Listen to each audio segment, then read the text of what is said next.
নেয়, আমার কানটা কেটে নেয়, আমার নাকটা কেটে নেয়, আমার পেটটা ফেড়ে আমার নাড়ি ভুড়িগুলো যেন আমার পেটের ভিতর থেকে বের করে আলাদা ছিন্ন বিচ্ছিন্ন করে ফেলে।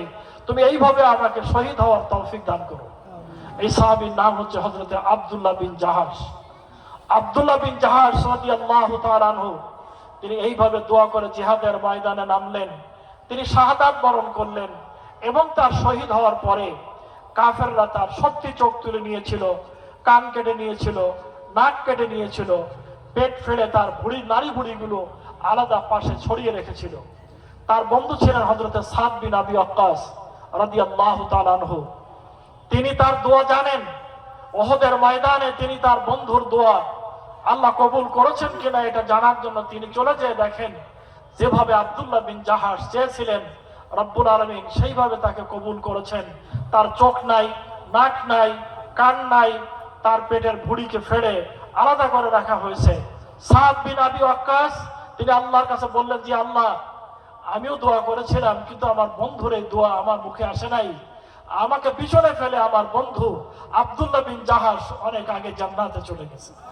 তিনি দেখতে পেলেন যে তার চোখ, তার নাক, তার কান, তার ভুঁড়ি এগুলো এই অবস্থায় ফেলানো, আর নাক, কান, চোখ এগুলো একটি খেজুরের কাঁটার ভিতরে মালা গেঁথে একটি বাবলা গাছের ডালে ঝুলায় রেখে দিয়েছে। শত্রুরা তিনি এগুলো তাকিয়ে তাকিয়ে দেখলেন।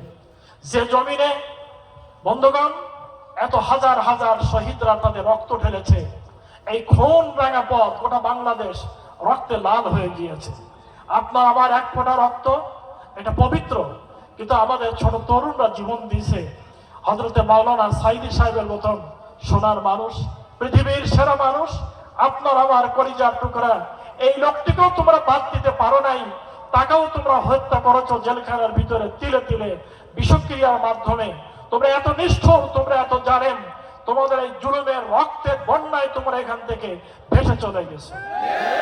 হযরতে মাওলানা সাইদি সাহেব বলেছিলেন এমন ধাক্কা তোমাদের আসবে যেদিন তোমরা পালানোর ঈদের গর্ত পাবে না, ইঁদুরের গর্ত তোমরা পাবে না। ঘটনা তাই ঘটেছে। আমাদের সম্মানিত জেলা আমির কেন্দ্রীয় আমিরে জামাত ডাক্তার শফিকুর রহমান তিনি বলেন যে একজন সাবেক প্রধানমন্ত্রী যেভাবেই তিনি প্রধানমন্ত্রী হোক না কেন তিনি দেশ থেকে পালিয়ে চলে গেছেন। এ কথাটা বলতে আমার খুব শরম লাগে, বরং এটা লজ্জাজনক। যদি হচ্ছে উনি দেশে আত্মহত্যা করতেন দেশে থেকে, এটা অনেক সম্মানজনক ছিল। কিন্তু দেশ থেকে পালিয়ে চলে যাওয়া, গোষ্ঠী শব্দ চলে যাওয়া, এটা আমাদের দেশের জন্য দারুণ একটা অপমানজনক ঘটনা ঘটে গেছে। আপনারা কি মনে করেন? আমাদের নেতারা মামলার খবর পেয়ে বিদেশ থেকে দেশে চলে এসেছেন। অন্যতম জনাব মীর কাসেম আলী সাহেব, আমাদের নেতারা আমেরিকায় শুনলেন যে তার এগেনস্টে মামলা হয়েছে। তিনি বললেন মামলা মোকাবেলা করার জন্য আমি যদি আমেরিকায় থেকে পালিয়ে থাকি তাহলে মানুষ আমাকে ভীরু বলবে, কাপুরুষ বলবে। আমি মামলা হয়েছে, আমি বাংলাদেশে যাব, মামলা ফেস করব। তারা যদি জুলুম করে আমাকে ফাঁসি দেয় তাহলে তারাই জুলুমের প্রতিশোধে তারাই একদিন ধ্বংস হবে, আর আমার রক্তের মাধ্যমে বাংলাদেশে ইসলামী আন্দোলন জেগে উঠবে। এটা হলো পার্থক্য। আপনার কি পালায় দেশ থেকে একদম হাসিনার মতন চলে গেছিলেন? দেভাটার মাটিতে মানুষ একটা ইতিহাস তৈরি করেছিল। বাংলাদেশের ভিতরে যত উপজেলায় আন্দোলন হয়েছিল তার ভিতরে দেভাটার আন্দোলন ছিল বৈশিষ্ট্যপূর্ণ এবং অত্যন্ত জোরালো এবং অত্যন্ত তুঙ্গে। এই আন্দোলন দমন করার জন্য তারা সাহস করে নাই। অনেক পরে এসে তারা ধীরে ধীরে আস্তে আস্তে দেভাটায় আসতে পেরেছিল। সেই দেভাটা, সেই বীর পুরুষের দেভাটা, সেই তরুণ মুজাহিদদের দেভাটা, যুবকদের এবং মা এবং বোনদের দেভাটা, যে কোনো একটি এলাকার নারীদের কি বলেন তোপের মুখে এখানে কোনো পুলিশের যানবাহন, পুলিশের সাজোয়া বাহিনী দাঁড়াতে পারেনি, ঢুকতে পারেনি, এরকম একটা মহিলা বোনদের একটা সংগ্রাম ছিল না একটা এলাকায়? অতএব ছিল। অতএব সেই দেভাটার মানুষের রক্ত আজও আছে, দেভাটার মানুষের রক্ত আজও আছে, আজও আপনারা জাগ্রত আছেন। এইটা আমি দেখে দারুণ অভিভূত হলাম। আমি আপনাদের কাছ থেকে জজবা নিলাম, আমি আপনাদের কাছ থেকে শিক্ষা নিলাম। এই বিশ্বাস জন্মালো দেভাটার মাটি কি বলেন ইসলামী আন্দোলনের জন্য, সত্যের জন্য, ন্যায়ের জন্য, উন্নয়নের জন্য এটা একটা ঘাঁটিতে পরিণত হয়েছে। আমরা কোনোদিন বাতিলের সামনে আমাদের সের ঝোঁকাবো না। বন্ধুগণ, বাংলাদেশ জামাত ইসলামী আমরা সামনের বাংলাদেশকে যেখানে নিতে চাই সেটা হলো একটি সুন্দর বাংলাদেশ, একটি সবুজ বাংলাদেশ, একটি সোনালী বাংলাদেশ, একটি বরকতপূর্ণ বাংলাদেশ। এই দেশটাকে গড়ার জন্য আমরা জাতি, ধর্ম, বর্ণ নির্বিশেষে সবাইকে আমরা ডাক দিয়েছি। আমির জামাত প্রোগ্রাম করতে যেয়ে তিনি একটা কথা বারবার বলেন যে আমাদের এই ডাকে সাড়া দিয়ে আপনারা কি প্রস্তুত? আপনাকে প্রস্তুত? যে যদি প্রস্তুত থাকেন তাহলে আল্লাহ রাব্বুল আলামিনের মেহেরবানি, বিজয় আমাদের সুনিশ্চিত, বিজয় আমাদের সুনিশ্চিত ইনশাআল্লাহ। ইনশাআল্লাহ আমরা কোন মানুষের তৈরি করা ইজম, তন্ত্র এবং মন্ত্র নিয়ে এখানে আসি নাই। কোন ব্যক্তির ইজম এবং ব্যক্তির যশ এবং খ্যাতির জন্য আমরা এখানে দাঁড়াই নাই। আমি গুনাহগার, আমি নাচিজ, আমি দুর্বল মানুষ, আমি আব্দুল খালেক, আমি এখানে আমার যশের জন্য আসি নাই, খ্যাতির জন্য আসি নাই। আমি আল্লাহর নামে কসম খেয়ে বলছি, আমি দাঁড়িয়েছি কোরআনের জন্য, রাসূলের আদর্শ বাস্তবায়ন করার জন্য। মুহাদ্দিস রবিউল বাশার সাহেব আমার পরম বন্ধু, তাকে আমি হেফজ পড়ার সময় থেকে নিয়ে আমার বাড়িতে, আমার শ্বশুর বাড়িতে ওনাকে রেখেছিলাম। তিনি এবং আমি দুইজন একসাথে খেলাও করেছি, একসাথে লেখাপড়া করেছি। আমি তাকে পরম বন্ধুর মতন সারা জীবন পেয়েছি। এখন তিনি আমার আগরতলী মাদ্রাসার সম্মানিত প্রিন্সিপাল, ভারপ্রাপ্ত। আমি গুনাহগার, আমাকে ওই মাদ্রাসায় তিনি সভাপতি করেছেন। তিনি যেমন ছিলেন আমাকে পাশে রেখে আজ পর্যন্ত আমরা এখানে এগিয়ে যাচ্ছিলাম। এই দেভাটার সোনালী সৈনিক, আমাদের প্রাণ পুরুষ মুহাদ্দিস রবিউল বাশার, তিনি আজকে অসুস্থ। তিনি ঢাকা থেকে ওনার মেয়ের বাসায় যশোরে আসছেন। কথা হয়েছে আমাদের সাথে, যোগাযোগ হচ্ছে। তিনি আপনাদেরকে সালাম দিয়েছেন। আমি জনসভায় আপনাদের সুধী সমাবেশে আসার আগে তার কাছ থেকে দোয়া নিয়ে কথা বলে এসেছি। উনি বললেন, ভাই আমি তো এলাকায় থাকলে, সুস্থ হলে আপনার সাথে থাকতাম, আমার পক্ষ থেকে আপনি দেভাটাবাসীর জন্য সালাম পৌঁছায় দেবেন। আমি তার সালাম পৌঁছালাম এবং তার আশু রোগ মুক্তির মাধ্যমে তিনি আবার আমাদের মাঝখানে ফিরে আসবেন, যথাস্থানে ফিরে আসবেন, যথেষ্ট সম্মানের জায়গায় তিনি থাকবেন। এরকম একটা অবস্থার দিকে আমরা যাওয়ার জন্য চেষ্টা করছি। আপনারা দোয়া করবেন যেন মুহাদ্দিস রবিউল বাশারকে যে আমরা সম্মানজনক স্থানে রেখে তাকে আমরা খেদমতের আঞ্জাম নিতে পারি, আল্লাহ তাআলা তৌফিক দান করেন। বন্ধুগণ, যে কথা বলছিলাম, আমি আর কথা বেশি লম্বা করতে পারবো না। পরবর্তী কথা হলো এই যে ইতিমধ্যে আপনারা শুনেছেন বাংলাদেশের সবচেয়ে বড় বিদ্যাপীঠ, এমনকি প্রাচ্যের অক্সফোর্ড নামে পরিচিত ঢাকা বিশ্ববিদ্যালয়, এই ঢাকা বিশ্ববিদ্যালয়ে ছাত্র শিবিরের প্রথম শহীদ আব্দুল মালিক, তাকে হত্যা করা হয়েছিল কিভাবে? একটা ইটের পরে মাথা রেখে আরেকটি ইট দিয়ে, একটা ইটের পরে মাথা রেখে আরেকটি ইট দিয়ে একটা মানুষকে হত্যা করা হয়েছিল। আওয়ামী লীগের তোফায়েল আহমদ, তিনি এই হত্যার নেতৃত্ব দিয়েছিলেন। শহীদ আব্দুল মালিক এই ঢাকা বিশ্ববিদ্যালয়ের সর্বকালের, সর্বদিনের সবচেয়ে মেধাবী ছাত্র আব্দুল মালিক, তিনি শাহাদাত বরণ করেছিলেন। আজকে তোফায়েল সাহেব কোথায় আছেন, কি অবস্থায় আছেন আমরা জানি না। মাঝে মাঝে অনলাইনে দেখি, তিনি ভালো থাকুন, কিন্তু কি অবস্থায় তার দুনিয়া থেকে বিদায় হবে আমরা জানি না।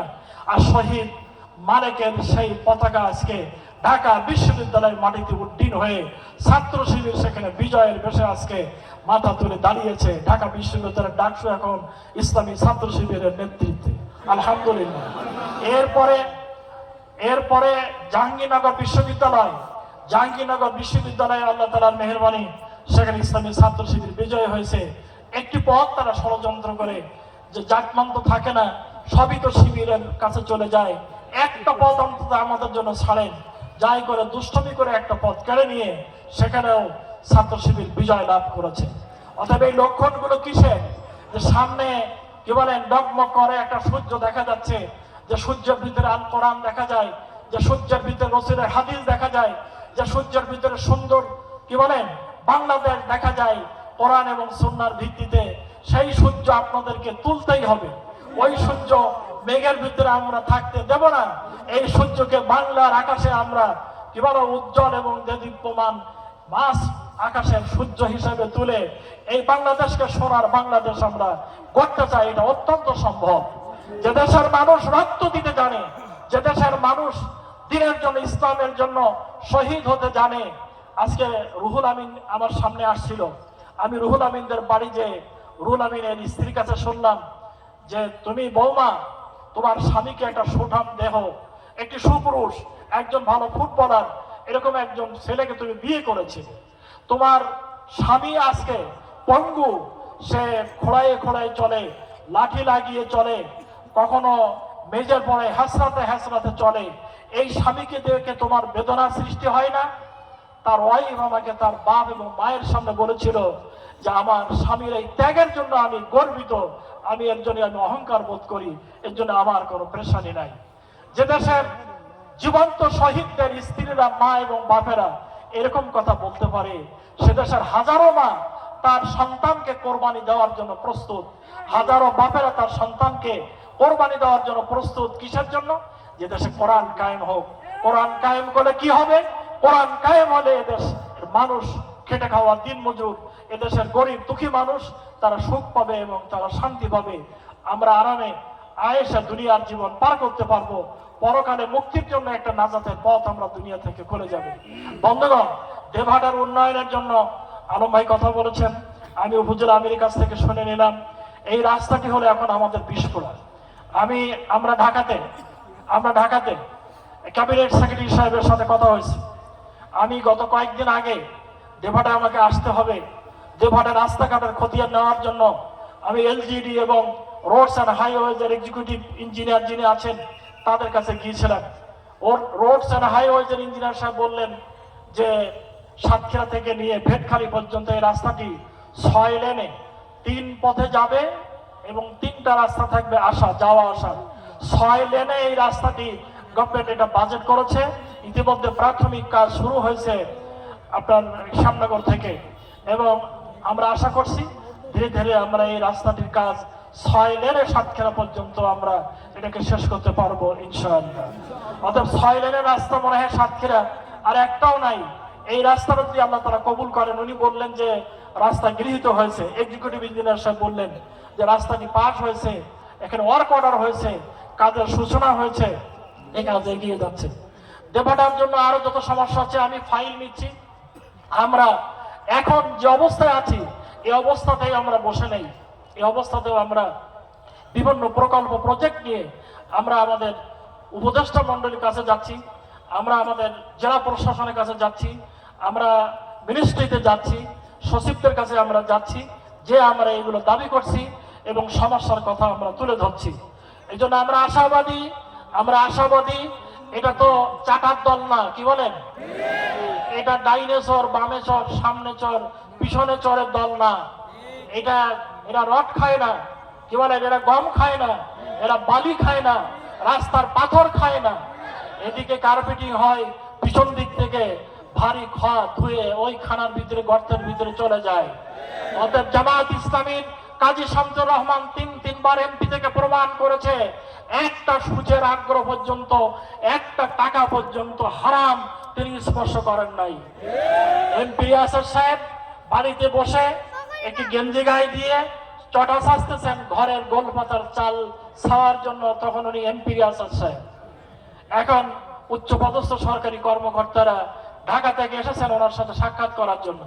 এসে দেখেন একজন বৃদ্ধ মানুষ কোমরে গামছা বেঁধে গায়ে গেঞ্জি দিয়ে চটা দা দিয়ে চটা সাজতেছে। ছবি আপনারা অনলাইনে গেলে এর ঘটনা বর্ণনা পাবেন, অনলাইনের ভিতরে আছে। ওনাকে জিজ্ঞেস করলেন, চাচা সালাম আলাইকুম। ওয়ালাইকুম সালাম। চাচা, আমরা এমপি মহোদয়ের বাড়ি ওনার জন্য এসেছি, একটু মেহরবানি করে এমপি সাহেবের বাড়ি আর এমপি সাহেবকে একটু চেনাই দেন তো। বাবা একটু দাঁড়াও, আমি আসতেছি বাড়ির ভিতর থেকে। কি বলে? এমপি আসাদ আলী বাড়ির ভিতরে গেছেন, একটা জামা গায়ে দিয়ে একটা টুপি পরে উনি বললেন, আসসালামু আলাইকুম, আমি এমপি আসাদ আলী বলছি। কি বলেন? আমি এমপি আসাদ আলী বলছি। এই হলো জামাত ইসলামের এমপি। খলিফা ওমরের মতন খেজুরের গাছায় লাঠি মাথায় দিয়ে তিনি শুয়েছেন। রৌদ্র এসেছে, ছায়া চলে গেছে। রোম এবং পারস্য সম্রাট তারা দেখতে এসেছে যে কই সেই মহাবীর, মহা দিগ্বিজয়ী ওমর, সেই খলিফা কোথায়। খুঁজতে খুঁজতে যে দেখে উনি তার ভবনের, সরকারি ভবনের পাশে একটা খেজুর, গরমের জন্য তো একটি খেজুর গাছের ছায়ায় তিনি শুয়ে পড়েছেন, মাথায় হলো লাঠি আর নিচে একটা রুমাল বিছাই দিয়ে হযরত ওমর ঘুমিয়ে আছেন। সুবহানাল্লাহ। রোম এবং পারস্য সম্রাটের দূতরা তাদের দেশে যে মেসেজ দিল, এই হলো খলিফা ওমরের চরিত্র। প্রিন্সিপাল আব্দুল খালেক সাহেব এমপি, তিনি তার বাড়ি ছিল একটা কাঁচা ইটের একটা খোলা দিয়ে টালি দিয়ে ছাওয়া। আমরা ওনার কয়েকজন নগণ্য ছাত্র জোর করে হুজুরের বাড়িটা ভেঙে ফেলে দিলাম। দিয়ে আমরা কয়েকজন মিলে একটা ইটের গাঁথনি দিয়ে ছাদ দিয়ে দুইটা রুম বিশিষ্ট একটা ঘর করে দিলাম।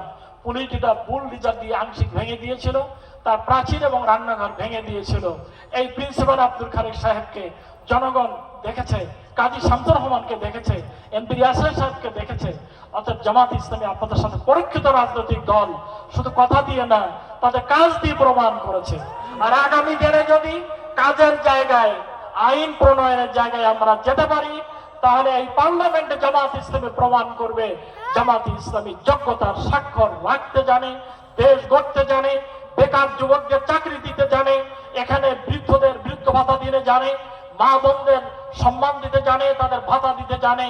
অতএব আজকে যেটা পুকুর চুরি, কি বলেন, আমাদের আওয়ামী লীগের অর্থমন্ত্রী, আমাদের না, আমাদের বলে ঠিক হয়নি, সরি নাকি, মানে হয়ে গেছে আর কি, মুখ ফসকে বলে গেছে। আওয়ামী লীগের অর্থমন্ত্রী আবুল মাল আব্দুল মহিদ নামে একজন মন্ত্রী ছিল না পার্লামেন্টে, উনি বলেছিলেন, মাননীয় স্পিকার, এখন আমাদের দেশে পুকুর চুরি হচ্ছে না, এখন আমাদের দেশে সাগর চুরি হচ্ছে, সাগর চুরি। সত্য কথা বলেছিলেন। অতএব আসুন, আমি আমার বক্তৃতা শেষ করতে চাই। আমি ধন্য, আমি কৃতজ্ঞ, আমি দারুণ খুশি। আপনাদের সামনে আবার আমাদের আসা হবে ইনশাল্লাহ, দেখা হবে, কথা হবে ইনশাআল্লাহ। সামনে পূজা আছে, উপলক্ষ করো আমি হিন্দু ভাইদের শুভেচ্ছা জানানোর জন্য একটা প্রোগ্রামের জন্য আয়োজন করার কথা বলেছি, আমি সে ব্যবস্থা করেছেন। আপনাদের এলাকায় ইউনিয়নে আপনার দুর্গ গড়ে তুলুন, ঘরে ঘরে দুর্গ গড়ে তুলুন, কি বলেন? জি। এবং আপনাদের স্লোগান ধরেন, এবারের বাংলাদেশ কোরআনের বাংলাদেশ। অতএব এই বাংলাদেশ গড়ার স্বপ্ন নিয়ে আসলে আমরা ঘরে ফিরি এবং আমাদের বাড়িতে বাড়িতে আমাদের দুর্গ গড়ে তুলি। আল্লাহ আমাদের তৌফিক দান করুন। আসসালামু আলাইকুম ওয়া রাহমাতুল্লাহি ওয়া বারাকাতুহু।